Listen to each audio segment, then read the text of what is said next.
Bien, buenas tardes.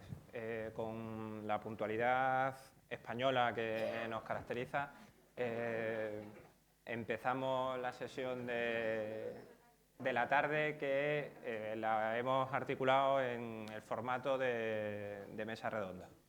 En primer lugar, va a tener la palabra Diana Marcelo Tamayo Montoya. Ella es abogada colombiana y fundamentalmente está aquí en su cualidad de activista pro defensa de los derechos humanos, habiendo también desarrollado pues esta labor de una manera práctica.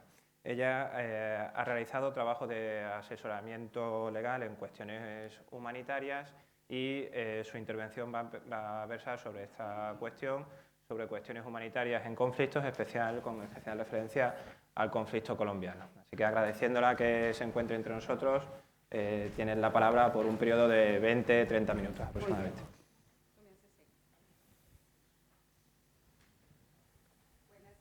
Buenas tardes a todos y a todas.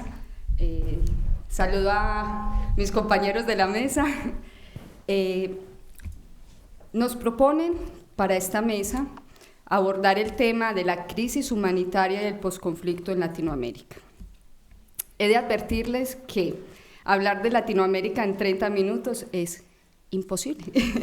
Así que quiero, después de hacer un breve repaso por lo que considero son los puntos más claves dentro de la crisis humanitaria que vive el continente latinoamericano, enfocarme posteriormente al tema de Colombia, que ya ustedes han escuchado, estamos en un punto muy álgido con el tema de los acuerdos de paz entre la guerrilla y el gobierno colombiano que nos dejan la expectativa de que por fin termine un conflicto armado que lleva más de 60 años.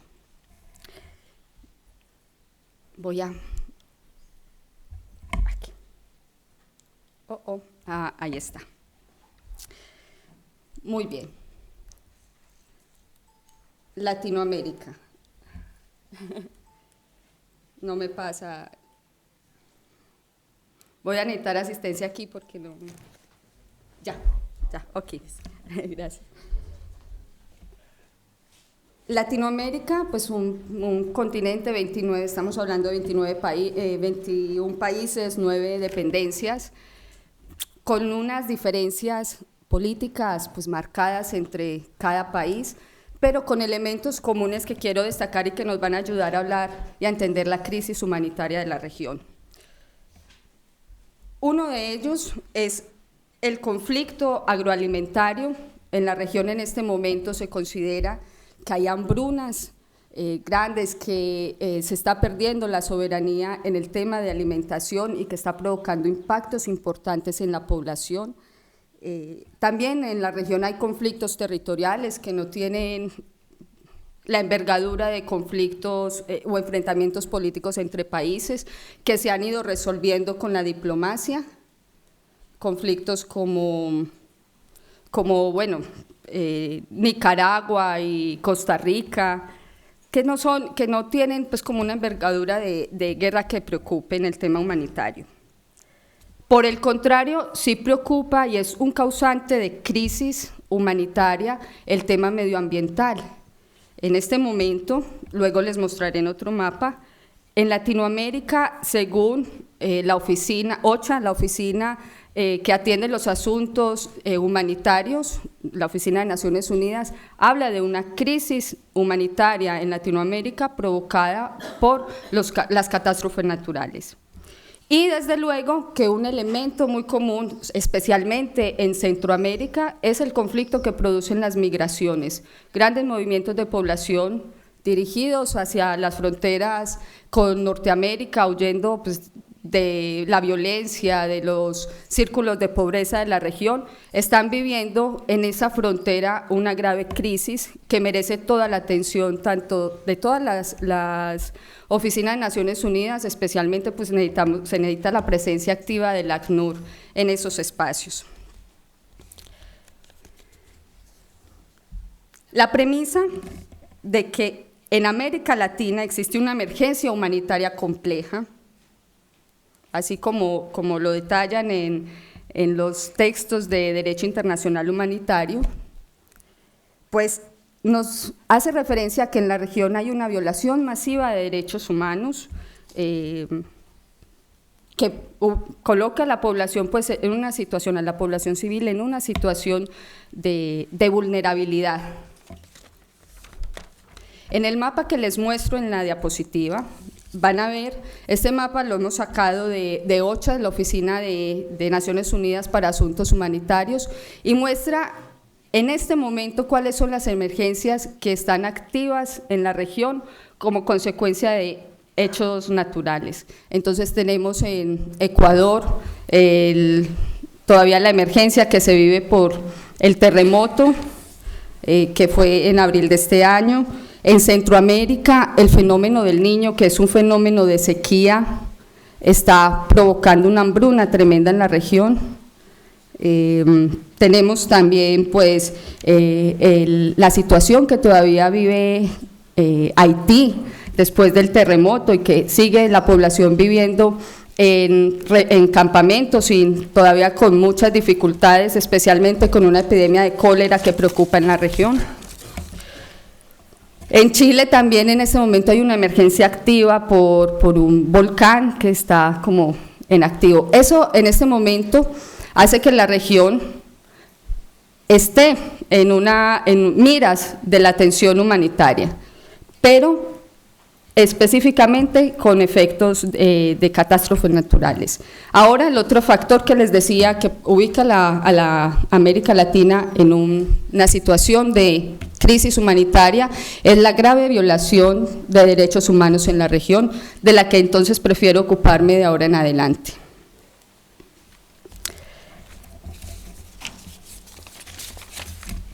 Uno de los grandes lastres de Latinoamérica en este momento es que ante estados débiles en los que las mínimas condiciones de la población no son garantizadas, el narcotráfico ha sido uno de los elementos que de norte a sur del continente están impactando más, están causando más efectos negativos. El narcotráfico, pues,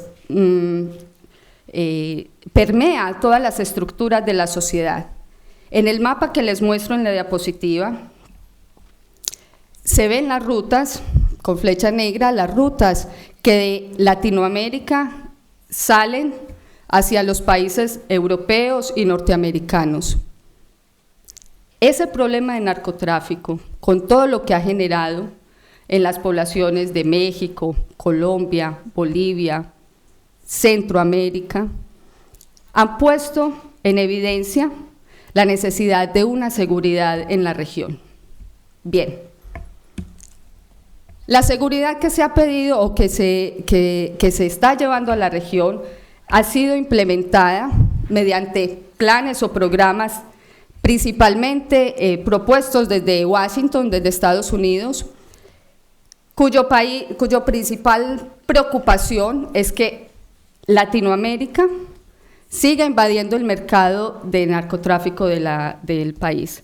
Para Estados Unidos es importante controlar el tema de narcotráfico y para eso en su agenda ha impuesto que la seguridad en la región pues sea dirigida desde su país, sea desde Washington que se dirija la política antinarcóticos. En el mapa también se evidencia que Colombia es uno de los países que más tráfico de drogas tiene a norte y centro y Europa. Por ello, Estados Unidos en 1999 decidió implementar un programa, un plan llamado Plan Colombia, que iba dirigido principalmente a la lucha contra el narcotráfico. Para ello, el principal objetivo era fortalecer las fuerzas militares, dándoles mayor inversión estatal, mayor inversión a las fuerzas militares, y es así como empezamos a ver que a partir de la implementación de estos programas de seguridad, en vez de mejorar la seguridad de la región, empeoraba. Para los defensores de derechos humanos, que hemos sido pues, los que debemos decirle al Estado hasta dónde deben llegar sus medidas de seguridad, que sí queremos seguridad, pero hasta dónde deben llegar esas medidas. Era muy importante que ese Plan Colombia pues, llevara seguridad a la región, pero por el contrario empezamos a ver que causaba graves impactos a la población. En esa lucha contra el narcotráfico se registraron un aumento significativo de los homicidios en la región. Se registraron también un aumento de las violaciones a derechos humanos y de esta manera, pues, los defensores empezamos a constatar que esa violencia ejercida venía de una estrategia. Voy a enmarcar un poco. El Plan Colombia fue una estrategia que Estados Unidos junto con el gobierno colombiano implementaron en el país con el fin de luchar contra el narcotráfico. El narcotráfico, que ha sido una de las estrategias de financiación más importante de poderes económicos del país y de lo que se han financiado políticos, militares, otro tipo de grupos como los paramilitares que fueron creados por el Estado. Esa financiación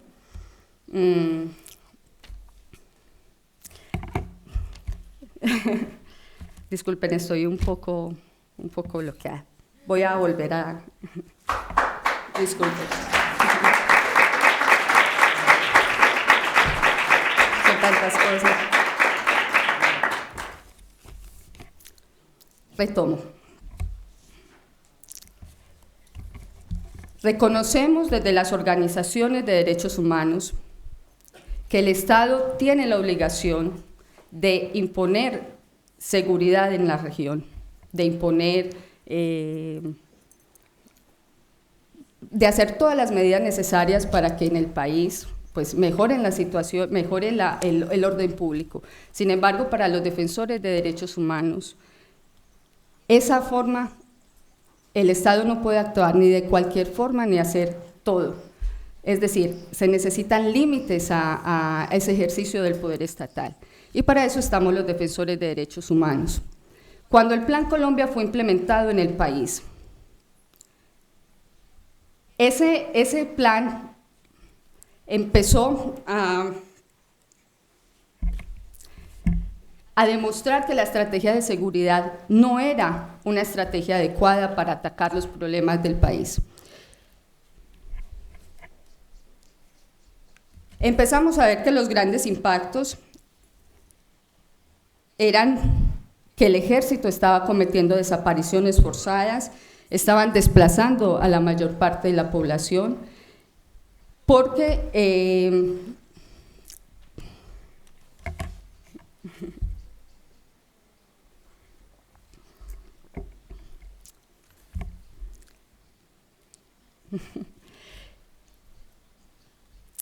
cuando el Plan Colombia empezó a financiar a las fuerzas militares, era con un objetivo: atacar a la guerrilla y atacar al narcotráfico del país.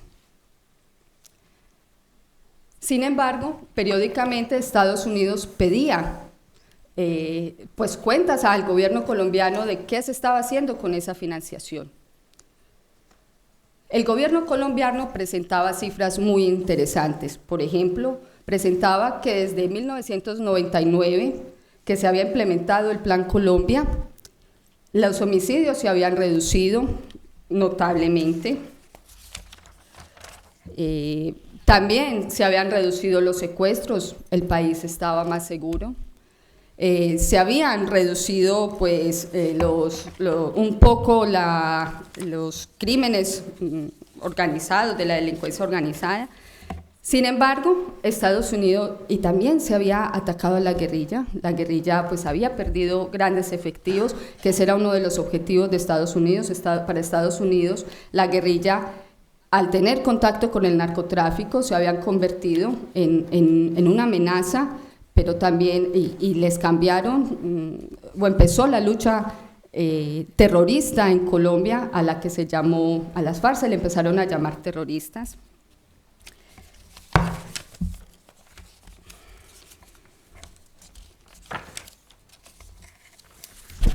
Y fue así como mientras Estados Unidos pues recibía esos informes de Colombia, mostraba que…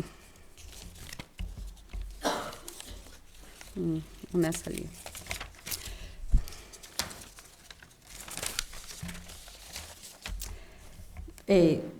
Colombia mostraba que habían desaparecido los homicidios, que habían rebajado la masacre, los secuestros, pero a la par empezaron a llegar a las organizaciones de derechos humanos las víctimas de las desapariciones forzadas, las víctimas del desplazamiento forzado, y también a la par pues empezaron a llegar víctimas de ejecuciones extrajudiciales.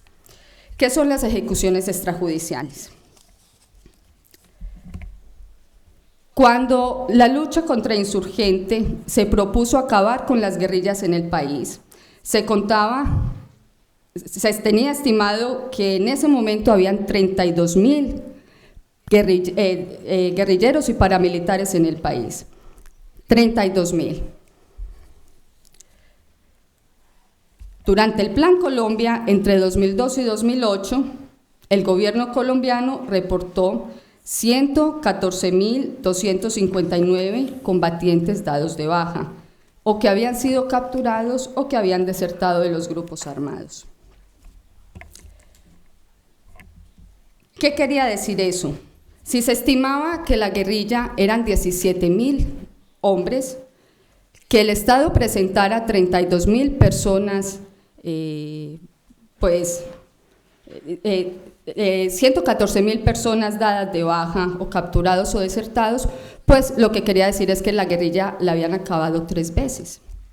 Cuando Estados Unidos pidió rendimiento al gobierno colombiano por esas cifras que no le cuadraban, pues el gobierno no tenía forma de explicarlo, y ese mismo par de esas cifras inconsecuentes, incongruentes, empezaron a llegar a las oficinas de los defensores de derechos humanos, las familias, especialmente de zonas rurales, que contaban cómo el ejército del país sacaba a personas desarmadas, a sus familiares desarmados de sus casas, los asesinaban y posteriormente los mostraban como guerrilleros muertos en combate.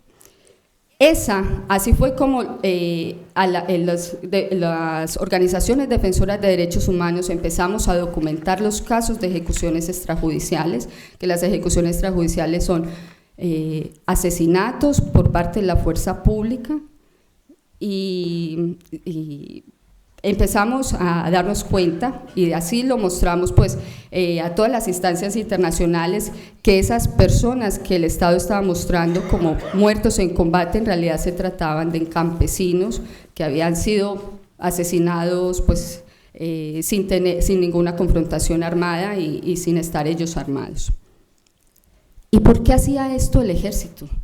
Pues porque en el Plan Colombia se había estipulado un presupuesto para que a los militares, a los soldados que reportaran rendimientos, pues fueran, se les diera prebendas y recibieran regalos y subidas de salario pues por cada efectivo que demostraban.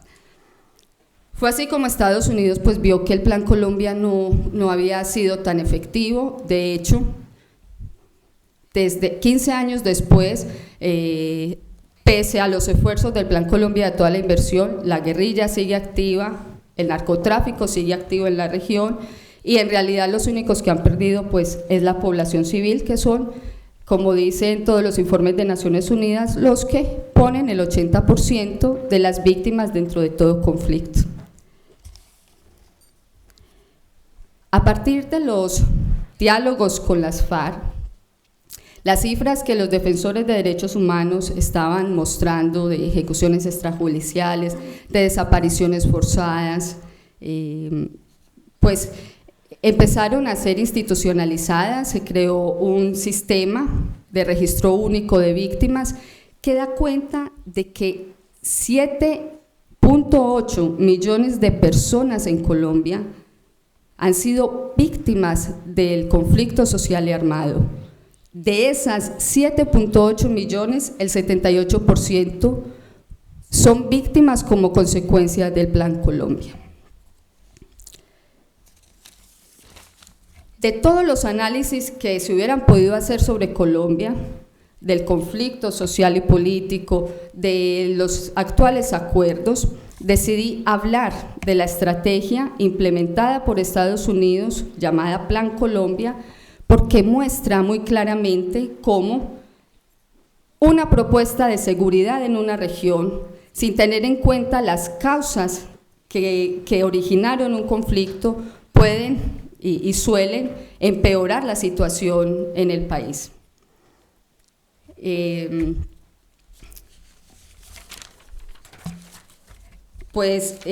este momento, en Colombia, estamos abogando, desde hace mucho tiempo abogamos, pues porque el conflicto armado acabe. ¿Y acabe cómo? Acabe de la mejor manera posible para las víctimas que han sido las que más afectadas en el conflicto. Para que ese conflicto pueda acabarse, es necesario entender cuáles han sido sus causas. El conflicto armado colombiano que ahora se está intentando terminar en La Habana, ese conflicto armado es solo una consecuencia del conflicto social y político que ha surgido en el país.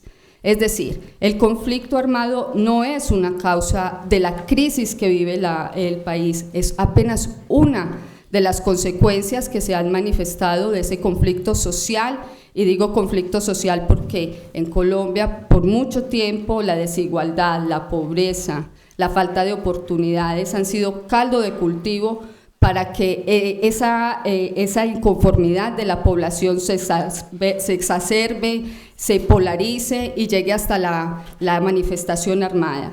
Y digo también que ese conflicto tiene causas políticas porque no hemos tenido la participación política necesaria para que nuestro gobierno sea representativo. Hasta que no se ataquen las causas del conflicto en Colombia, así se firmen acuerdos con la insurgencia, pues va a estar latente todas las consecuencias que ahora vivimos. Es decir, es posible que mucho cambie, pero es también posible que poco cambie en este marco que estamos viendo actualmente en Colombia.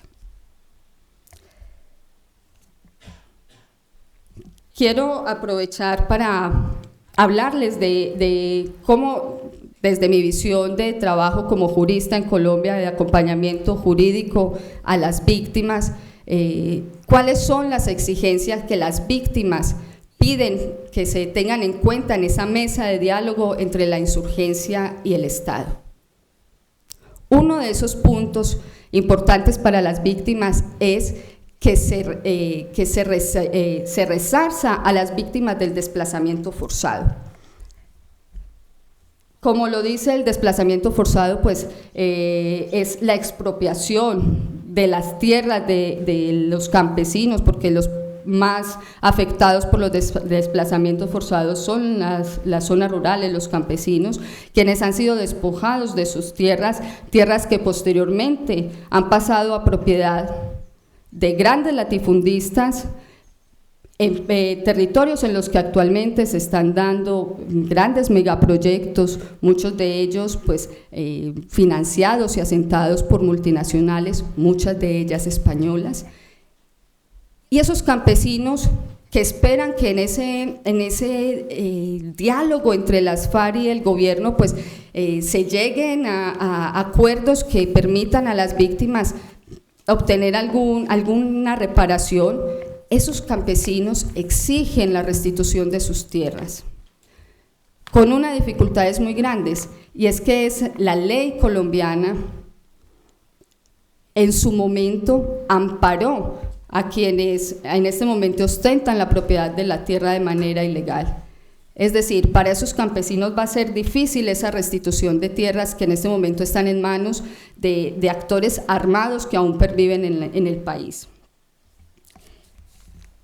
La crisis humanitaria en Colombia a causa del desplazamiento forzado es tan grande que si nos sorprenden las cifras de refugiados, de desplazados sirios, pues más nos sorprenderían las de Colombia porque son mucho más altas.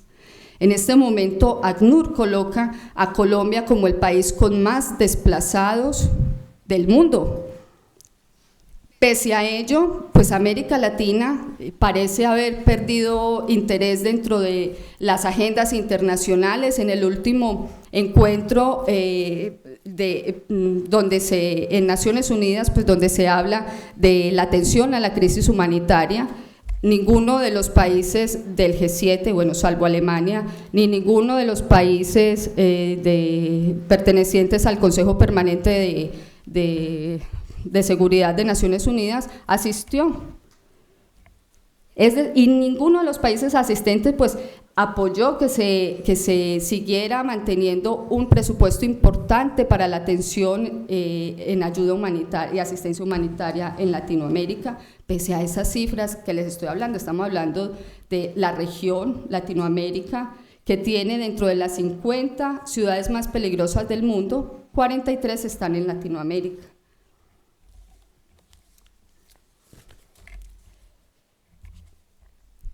Si nos vamos un poco al norte, a Centroamérica. 5 minutos. Si nos vamos un poco al norte, a Centroamérica, en las fronteras mexicanas con Estados Unidos, pues está pasando lo mismo que el cierre de fronteras en Europa. Denegaciones de asilo, denegaciones de refugio, devoluciones en caliente. Bueno, están hablando de unas cifras preocupantes de tráfico de personas en esa frontera, entre el paso de lo que se llama el triángulo del Centroamérica, El Salvador, Guatemala, Honduras, México, que es en este momento una de las regiones más peligrosas del mundo. La gente se está perdiendo en el camino hacia Estados Unidos, con la esperanza pues, de huir de esos conflictos armados y sociales que hay en Latinoamérica, y se pierden y están en una situación muy complicada. La delincuencia en El Salvador y Guatemala, que actualmente pues escuchamos los índices de feminicidio en Guatemala, los efectos de la delincuencia juvenil en El Salvador, cuando uno va a las causas se encuentra que precisamente esa situación actual de dos países que hace 14 años supuestamente pues están desde hace 14 años en una situación pues de transición de posconflicto, y en este momento están con índices peores que cuando estaban en el conflicto armado.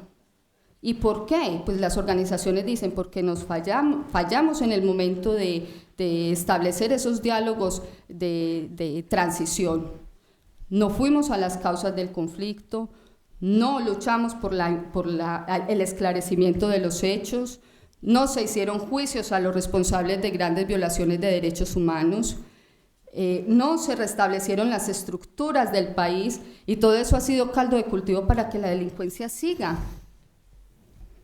Pese a que no hay un conflicto armado declarado en estos países, pues los índices son más altos que si fueran un país en guerra.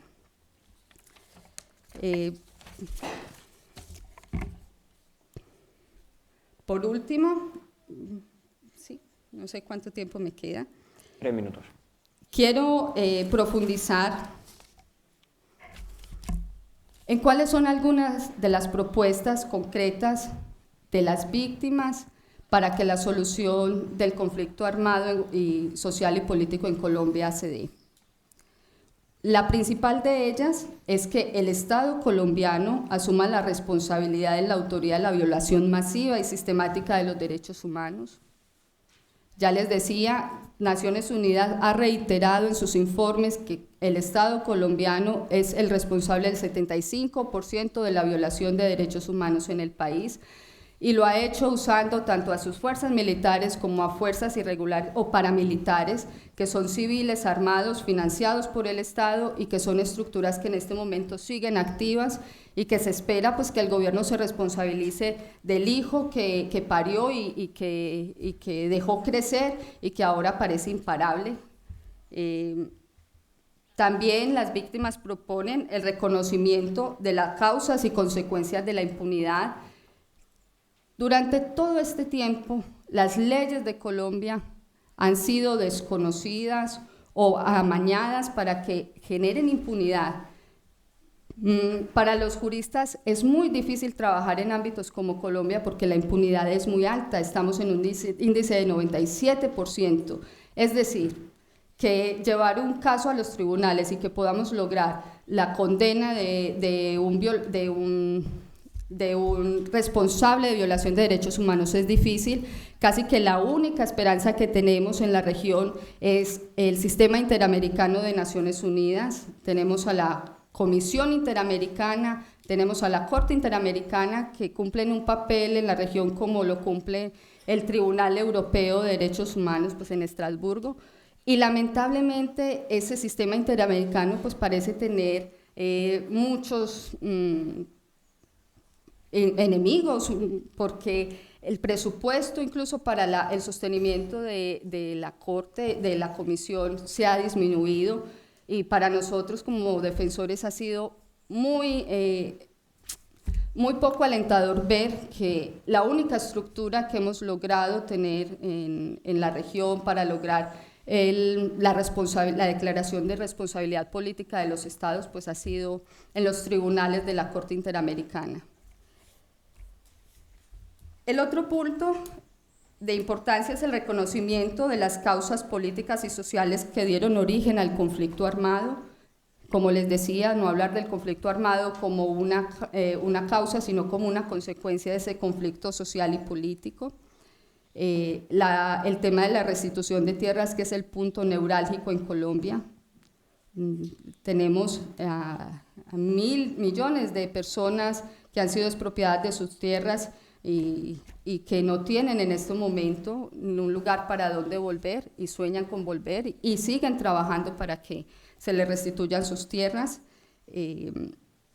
Hemos notado que desde el inicio de los diálogos con las FARC, pese a que han rebajado los homicidios, han rebajado los secuestros, pues han aumentado los hostigamientos a los defensores de derechos humanos. Y eso preocupa porque quiere decir que hay actores aún activos o muy activos en el conflicto que son enemigos pues, de que se lleguen a buen proceso las exigencias de las víctimas en estos diálogos. Las víctimas exigen un plan de desmilitarización del país, es uno de los problemas más graves, lograr desmilitarizar el país. Sabemos que muchos actores, que mucha gente viven de la guerra y que no van a estar muy dispuestos a que la guerra acabe porque, pues, ¿y qué hago después? ¿Y qué hago después? Si este es mi trabajo, ¿qué hago después? En el país hay muchas armas. Estados Unidos y otros países han violado sistemáticamente una normativa internacional que dice que en países donde hay grave violación a derechos humanos no se debe dar ayuda militar, pues eso se ha desconocido y Colombia es un país con muchas armas. Tememos qué va a pasar con esos actores armados. Un país no amanece hoy, no se acuesta hoy en guerra y amanece al otro día en paz. Es un proceso muy largo y cambiar las estructuras sociales, políticas, pero también individuales de las personas que han participado en la guerra va a ser un trabajo muy difícil. Necesitamos visibilizar a las víctimas del exilio, son otro tipo de desplazados, personas que no han podido, que han tenido que salir del país pues perseguidas y que no han podido volver al país porque siguen perseguidas. Necesitamos que el gobierno colombiano reconozca su participación en la estrategia paramilitar, es decir, que ellos formaron a personas, las entrenaron, que militares estadounidenses fueron al país y entrenaron a estas personas en las técnicas de tortura más aberrantes y ahora Esos grupos paramilitares siguen activos y el Estado sigue sin reconocer que fue él el que los financió y que les sirvió para su lucha antisubversiva, pero también antipoblación civil.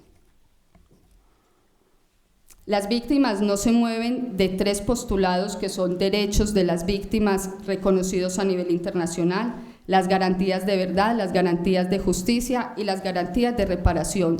Sin verdad sobre los responsables, sin verdad del por qué la población civil fue atacada como fue atacada durante todos estos años, sin justicia, sin que los responsables sean condenados, sin que las víctimas sean reparadas integralmente, no va a haber justicia, no va a haber paz en Colombia. Y tienen que los actores hablar de garantías de no repetición, y esas garantías de no repetición tienen que ser vigiladas por los organismos internacionales. Nos preocupa mucho que a partir de que se declare en Colombia un posconflicto, las agencias de cooperación, las agencias de ayuda humanitaria, salgan del país y nos dejen solos en el trabajo de defensa de derechos humanos. Y eso, por último, pues decir que el papel de la comunidad internacional ha sido clave en ello, sobre todo de la comunidad, de la población civil internacional, que siempre ha sido tan solidaria con estos temas.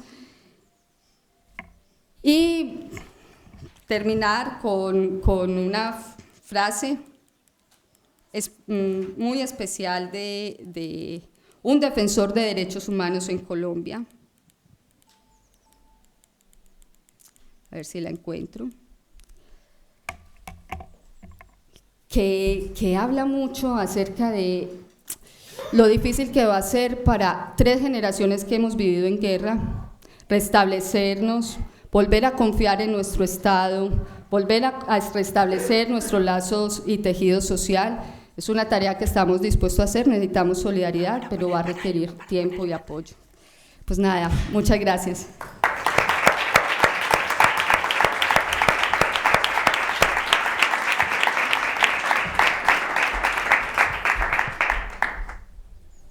Bien, bueno, pues